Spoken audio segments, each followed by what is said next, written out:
Welcome to this video. I have a special guest with me, Chris Rood, all the way from Louisiana, and we're here in Phoenix sitting down doing an interview video, and Chris is going to share with you how to really expand from wholesaler, doing that first deal, what the mindset needs to look like, what the strategy needs to look like to go from doing a wholesale deal into doing big long-term projects, and that entire mindset and process from beginner to ultra successful millionaire investor. All that and more coming up. This video is brought to you by Flipster, the software that gives you instant access to every motivated seller lead in the country, including MLS leads, absentee owners, pre-foreclosures, vacant houses, Craigslist leads, and REOs. Check it out now at getflipster.com.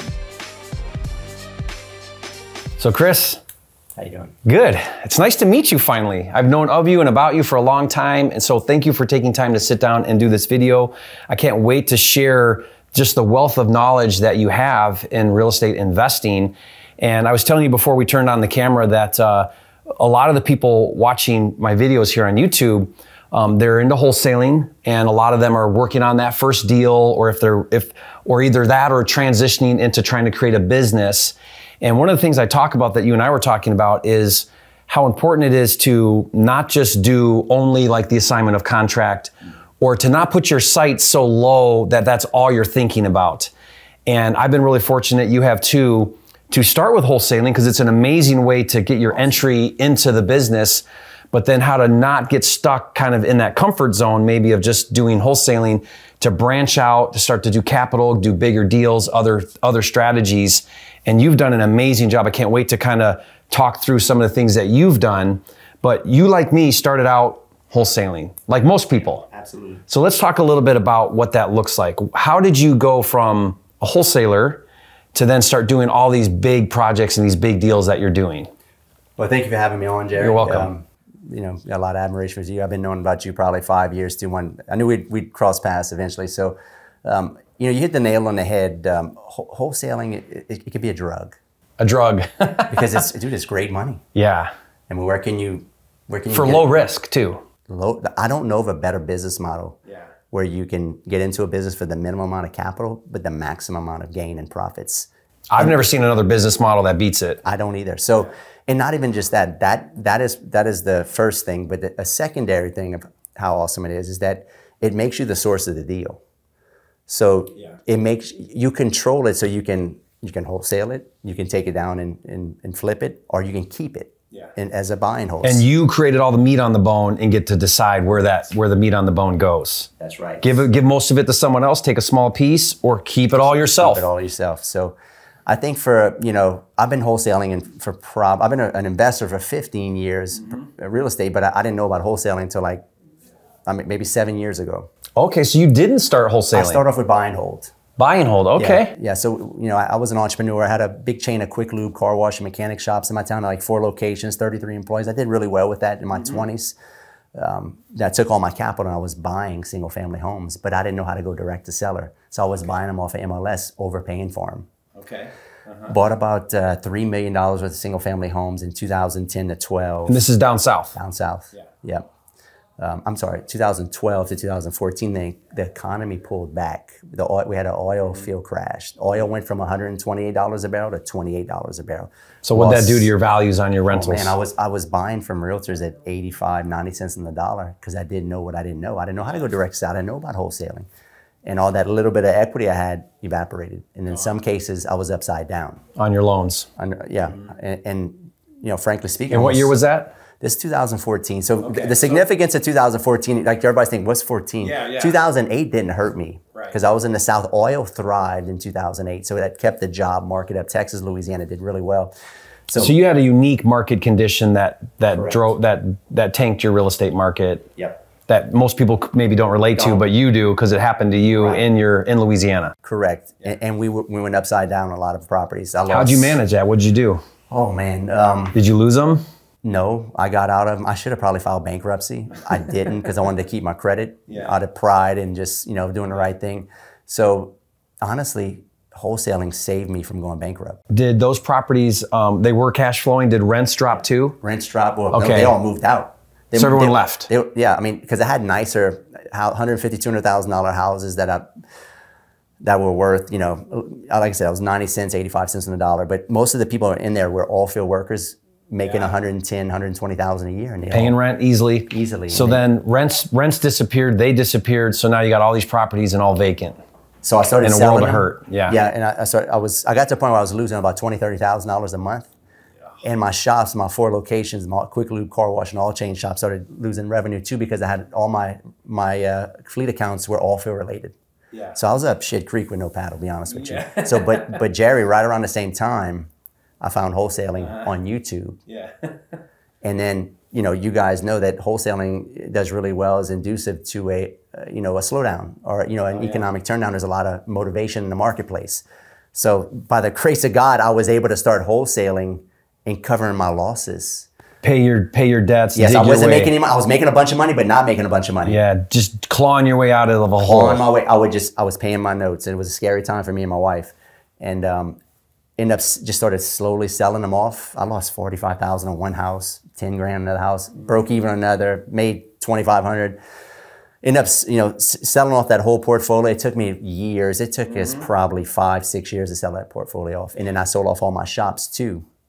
And but I sold off all my shops because I saw how much money I was making in wholesaling.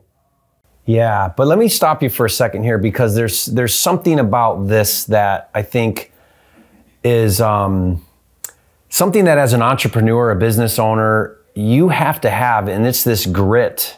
Yeah. I know a lot of people that went through something similar. I went through the 2008, right? And I got my butt handed to me too. But like, for me, it was like you, it was like, get back up on the saddle, right? It was claw my way out of this mess I'm in. I remember getting so extended on loans for doing fix and flips that I had no idea how I was going to pay my loans next month, and I'd run out and wholesale a house to just service my debt, because I so extended myself. And you know, like I got stories where I had the wrong insurance on a rental property, and the water heater pipe busted because the furnace went out winter, flooded the whole thing out, and the insurance wouldn't cover it, and I had to read like all these stories. But the one thing I did different, like you, is I just said, okay, solve this problem, claw my way out of this mess, and get back out there and do it again and try again, and not just quit and go back to a job, right? And so what was it about you? What was going on in your mind during that time that said, I can figure this out, I can get through this, and I can reach success again? So you said grit, right? It's a great word. You got to be almost, you ain't got to be that smart in this game. What you need is you need to be too stupid to quit. You don't need brains in this business, you need balls. Yeah. Right? Yeah. It ain't rocket science what we're doing, you know? So, and I think that's not it's not even just in real estate, it's just entrepreneur. Like, you just got to have a big pair. Right. You know, it's funny you say that. I put a post on social a few days ago about a 2-year lawsuit that I've been in. It was one of my luxury new constructions, professional sewer, you know, like I was their 3rd or 4th builder they sued. Wow. And they started out with a $2 million demand, and I hadn't done anything wrong. And so I fought, and mediation, all this stuff. Every place they went, I would win during discovery. And I ended up paying around $40,000 in legal fees. They were over $100,000. Well, they come finally after 2 years and they say, we want to do mediation. At mediation, they start at $950,000. I start at $30,000 because it's another 2 years to go to court. And I'm like, let's go to court. I'll go to court. And anyway, we ended up settling at $55,000. I settled their original $2 million demand at $55,000. And so I just kind of share. And what I said at the end of this story is I said, in business, you got to have a pair of balls, and you got to be willing to fight, and you're going to become a target. Absolutely. And if you can't stomach that, this ain't for you. Because if you haven't been sued, you haven't been in business long enough. Yeah, you're not trying hard enough. That's right. People are going to come after you. Stick to your W-2 job. I mean, when you become an entrepreneur, it's the way the entrepreneurial gods created this entrepreneurial experience, is that they're going to test you. Yeah. You're going to be tested. There's no... you're going to have a personal, business, financial calamity at one stage point in your entrepreneur career. And if you don't have something big like what happened to you, You're going to do a deal that loses money. 100%. I've done deals that have we lost. We just lost $50,000 2 weeks ago. 2 weeks ago on a big flip. I mean, right. It's part of the game. It's part of the game. I've lost 6 figures on deals, and it hurts and it sucks. But you get back up and you learn from your mistakes and you keep going. I look at it like at the end of the year, did I win more than I lost? And did I win big more than I lost? That's what I'm hoping for. But you cannot do this business without some losses. Well, Jerry, you said a pertinent thing right there. You know that you lost, but if you just have the mindset shift, you guys are listening, probably young entrepreneurs, like you gotta understand that if you can have the mindset that you never lose, you only learn. You just get back up, and now when you get back up, you're a new, smarter version of yourself because you know not what you don't want to do again. But I love, Chris, what you said. It's less about brains. Like I used to think these super successful people, man, they must be so intelligent. They must be so smart and know all that. No, they don't. No. They're brave. They're just brave. They just have courage. You need more courage than you need anything else. They're willing to take risk and try again and do it again and commit to it. That's why they're successful. Not because they're smarter than the next guy. Yeah, no, 100%. And it just, they're purpose driven, right? You look at a lot of entrepreneurs, they have a purpose, right? Entrepreneur space is probably about 3% of the population, right? And if you look at the commonality of entrepreneurs is that we're purpose driven versus the rest of the population is pleasure driven. And their whole activities is around entertaining themselves. And you have to, this game of entrepreneurship is so hard that if you don't have a huge purpose, you will quit.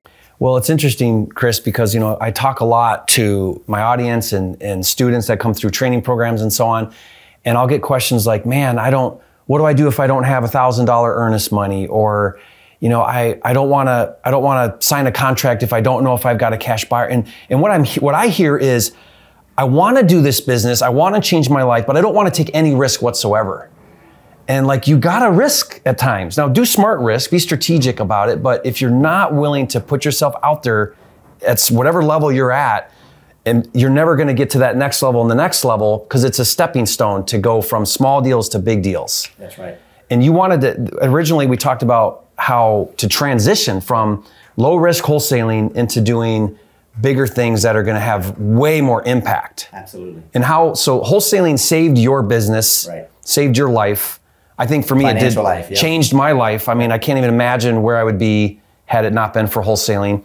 But what was that? How did you turn that then into a stepping stone to climb back up? Yep, so you said another good thing, stepping stone. So wholesaling, it's like, you gotta look at it like you're going to school. Like you're a freshman in high school.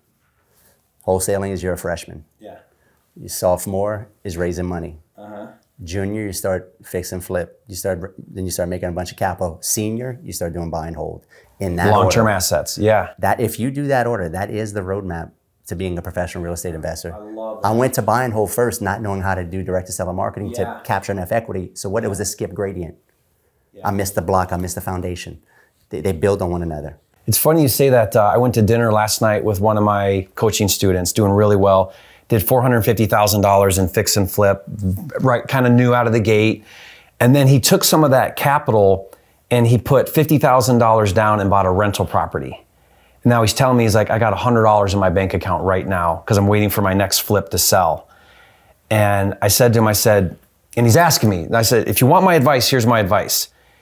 Don't recapitalize right now into rentals. You're not ready. No, you're not ready. He should have raised the money. You put a partner in, hold your cash for the crash, deploy it into something that's less risky, or stack way more cash. Yeah, you need to have at least. You're not ready. And I said, what did that rental do? He said, yeah, it's making me $900 a month cash flow. And I said, but think about this, $50,000 to put down on a rental that's giving you a $900 a month. Let's call it 12 grand a year.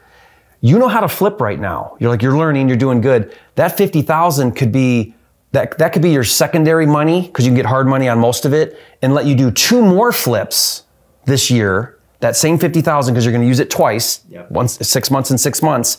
Do 2 more flips that get you another $100,000. What is that doing for you?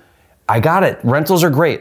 I get why you're doing this, but think about where you're at in your progression and in the order of building your business. Yep, 100%. If I was that guy, I would have kept all my cash and I'd have raised all the money and brought a partner in, let the partner put the 50 grand, give him 50% equity, even maybe 60 or 70. You still maybe make only 100, 200 bucks, but you still liquid. You got your liquidity to go deploy into another deal. It's better to take a piece of the pie and keep all your cash because you have optionality when you have cash. and you can solve problems, and you can get yourself out of problems when you have cash. I tell people focus on massive income first and then passive income. Yeah, you know, 100%. That's a good because you got to do things in the right order to do it. Because that rental property, it's a long-term asset. And people say to me, well, yeah, but it's going to double in value. Maybe, maybe not, right? You don't know that. We've seen it not. Yep. Maybe it will. And that equity you think you have right now, that's phantom equity because you don't actually get that until you sell. And your plan is not to sell. So you're strictly looking at your cash flow, which is great, but where are you at in the progression of your business? If you're telling me you got $100 in your bank account, it's not time to be putting money into down payments on rentals yet. No. It's not time yet. Nope, he skipped a grade. He went from junior, senior. Yeah, he skipped a grade, yeah. And he didn't do freshman and he's got to be careful he doesn't get himself caught in where he can't function, he can't manage his business. Yeah. Cash flow management is everything. 100%, and I'm firsthand experience of that. I tried to be a senior before I was a freshman, and I got myself out of the bad situation I was in by going back to being a freshman wholesaler. Now I'll tell you, Chris. I mean, I personally, I may be stuck more in the junior and not graduated to senior as quickly as I can. I'm like this. I'm like the top of the junior class because I love flipping and I don't hold so much. I don't like managing assets. It's not fun. It's not something I resonate with. Whereas flipping, I do. So I've been probably a little more reluctant to move into the hold. Yep. Puerto Rico solves a lot of that because I don't need to, because the depreciating asset doesn't, I'm not taking advantage of that. But I'm starting to get there finally. It's all worked out because I'm doing really well, but I love that. So explain that order again. Wholesaling's freshman, juniors raising capital. Sophomores raising capital. Sophomore raising capital, because you got to learn how to get money to take deals down. Correct. Okay, and then maybe your wholesaling and flipping is going to be your flipping, junior level. Juniors flipping, and then buy and hold senior. And then if you want to go up into college, that's land development. Yeah, that's the big game. Yep. So, and then when you become a professor, you're lending college. Money. Yeah. You're lending money, and that's where I think we all want to be. We got so much capital. That's my dream, is to just straight money lender. Yeah. Yeah, your doctorate right there, the professor. Very cool. I hope you guys, that's really fascinating way to think about it. I like to look at deals like I use baseball. So I look at home run.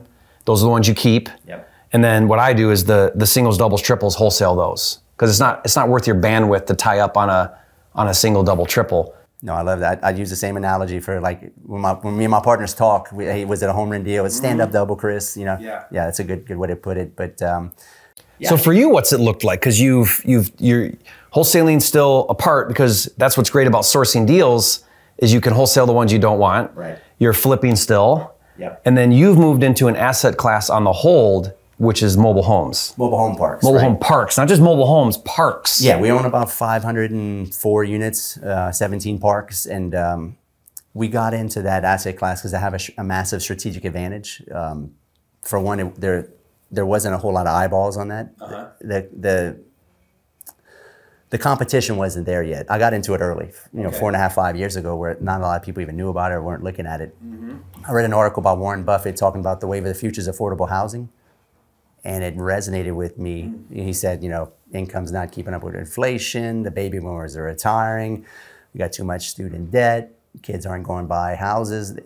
And think about it, the national median home price is $400,000. Yeah, like it's pricing out of people. Even get right out of college making 56 grand a year. You're never you can't gonna afford that. Yeah, and you're never stack gonna buy with a house. 100 grand worth of debt. So it made a lot of sense. And before that, I had bought a bunch of single family homes. I had invested in some apartments, and the returns were lackluster. And I had lost my ass on single family homes. But when I was wholesaling, I noticed a lot of leads would come through as mobile homes to be moved, and I couldn't do anything with them because I didn't what I'm gonna do with a mobile home to be moved. But then moved mean trailer it to a new location? Yeah, people would call me through the wholesale and, hey, I got a trailer that I want to move and sell. I was like, well, I don't know what I'm gonna do with that. I can't even wholesale. I don't know anybody that even buys trailers to be moved. So, but I knew that I could take those because they were willing to give them away. Yeah, a couple $1,000. Oh, dude, I bought $1,500, $5 grand. Trailer was nice. The transporting cost more than the trailer. Correct. So when I had read that article by Warren Buffett, I was like, that makes a lot of sense to me. I want to start investing in mobile home parks. And I said, I bet you if I buy a mobile home park, I can source the deals from my wholesaling business, the mobile homes, and then infill the spots that are empty. And the first deal we bought was a 24 unit in Lafayette, Louisiana. I paid $405 for it. It had 7 empty spots. massively, it was in good shape, but it was a little distressed from a baby boomer. He had died, given to his kids. They didn't want it. Realtor knew I was an investor, said, hey man, I got this mobile home park. And it's crazy, Jerry, and kind of, you know, what you think about, you attract. Yeah. It was a week prior to that, I had read that article, and I was like, I want to do mobile home parks. And then all of a sudden one lands in your lap. Isn't that funny how that works? It's funny how it works. So anyway, bought that deal and just meshed the wholesaling of the sourcing the mobile homes and started infielding all these trailers. And, you know, 3 years later, that park, I was getting $7,200 a month when I bought it. I paid $405. I put about 150 grand into it. It took me about 2 years. I did it slow. Yeah. Took the cash flow from the park. That park does 16.5 now, and I'm all in at 550,000. What does that in real estate? Yeah. So it does, so say that again. Monthly? $16,500 a month. Okay. On a $405,000 investment that I put $150,000 over a 2 year period to rehab. Yeah. So your cash on cash is. It's ridiculous. Yeah. So that was the light bulb that went off, like, okay, I'm in a good vertical right here. Mm-hmm. This is going to be hard to disrupt, because I had been disrupted before with the single family home. So I came out of it as a new me, a wiser me, and I just because you don't really care what those values are doing, because it's all about rental income and cash flow, right? Like, so what if the trailer's worth $5,000 or $10,000 more, or whatever it's doing? You don't even really care, do you? I paid $5-10 grand for it. I get all my money back in the first year. So it's already paid for itself. You don't even care what it's. Don't care. It's just all cash flow driven. It's all cash flow driven. Yeah, look, granted, they don't appreciate like apartments do, or a single family, or even an Airbnb. But you want it to be diversified, right? If you want to invest for long-term appreciation, do Airbnbs. Our Airbnbs are crushing it. Apartments are more of they don't cash flow as good as, not even close, but they have a long-term run-up appreciation. So I think you just need to be diversified. I'm not saying you should do mobile home park investing. I'm just telling you, if you want massive cash flow, mobile home and parks. this is just, you know, your journey, what it looks like for you. Mine looks different. I actually, when you said developments, college, I do development and new construction, flip still. Yep. But, you know, everyone's going to have a little bit different journey. I think the point I hope you get from this is the story of how to transition your investing, and how to not think so small as just wholesaling. Correct. And I think we get so stuck sometimes in like, well, I got to pay my bills at the end of the month. I need to do a wholesale deal so I can pay my bills at the end of the month. And that is so short-sighted. Like, figure that out, right? Because you got to pay the bills. I get it. You got to do that. But like, go in with a bigger vision of what this could look like and what you can make this. And the sky's the limit, isn't it? I mean, real estate can be whatever you want to make it. Real estate's so diversified. I mean, it's so many different things you can get into. You know, if you can look at real estate like we talked about the high school, and then you can look at it from a point of, you got fast money, medium money, and slow money. Fast money is your wholesaling. Medium money is your flipping. Because it might take you 6 months or whatever. Yeah, 4 to 6 months. Slow money is the buy and hold. Because it's trickling now. Correct. Yep. You just got to have your hands on all three of them. And it makes you diversified. The key is being simple. You want to be in real estate. If you look at real estate like a big wheel and you got spokes in the wheel, every spoke is a vertical. Wholesaling, flipping, raising private money, land development, single family home, buy and hold, mobile home parks. You want to have, the more spokes you have on that wheel, that fast that wheel is going to turn over time. But if you just got that one vertical of wholesaling, it barely turns that wheel. Yeah, you're making a bunch of cash, but you're not building the wealth wheel over time. Yeah. So you just got to, you can't be one-dimensional in real estate. Can't. Yeah, I hope you take that to heart. That's really profound, Chris. I love that. You're creating this wheel that you want to roll forward that's going to create wealth, time freedom, financial freedom, and the three verticals are the slow, medium, and fast cash infusing into that wheel, rolling forward. Isn't that great? But get your education first. Go be a freshman, be a sophomore, and then you start.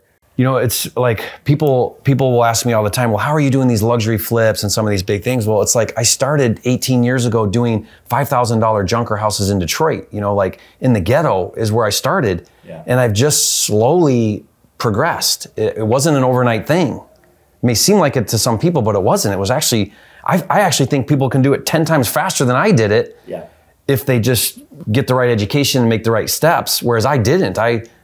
You know, there weren't things like there are today. Education wasn't where it was today. Tools and resources. Oh man. Coaching wasn't where it is today. They have it made. Yeah. If I was 21, 22 and could watch a guy like you or me on YouTube. Game changer. Right? Dude, they got it made. Yeah. They just don't know it. I just don't know it. Well, love this, Chris. Hope you guys get a lot of value out of this. Chris has a YouTube channel where you're sharing a lot of your strategies and content. I was looking at your channel. It's got some great, like you said, diversifying real estate investing, so you can get some mobile home parks. Yeah, wholesaling, flipping, all the Airbnb, some of the things you're doing. Yep. We'll put the link in the description below to your YouTube channel. And but thank you for sharing, your strategies and your philosophy on how to do this business. I really appreciate that. Guys, if you have any questions, put those in the comments and we'll try to answer those. And if you haven't, please subscribe to the channel. We'll see you on the next video.